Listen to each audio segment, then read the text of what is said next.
There's nothing quite as sweet as the sight and sound of your own name. So why don't more businesses use your name in clever ways when dealing with you? When you log into Amazon and you order a book, you're welcomed by name. It's there on the screen. Now, in essence, it's just software code, and you know that. But seeing your name makes you feel more at ease, more assured, and certainly important. We send customized packs of chewing gum to our clients. Now, instead of printing a wrapper with just our logo on it, we work our client's name into the artwork and we make them the star.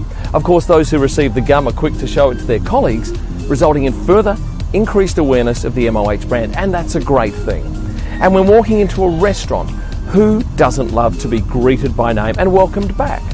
Especially if you're in the company of good friends who've perhaps never been to that particular establishment. You appear to be a VIP. We sponsored Australian cricket great Shane Warne for 5 years.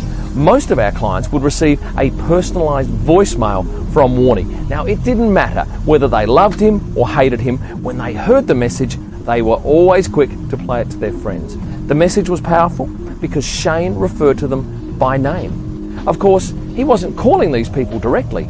Instead, we had him record the 700 most popular first names in our database and married up the "Hi Jenny" or "Hi Peter" greeting with a promotional message which we played over the phone to our client's voicemail box.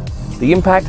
Astonishing. So if you believe that using a customer's name is more impactful than not, perhaps now is the time to start looking for ways to make your customer interactions more personal.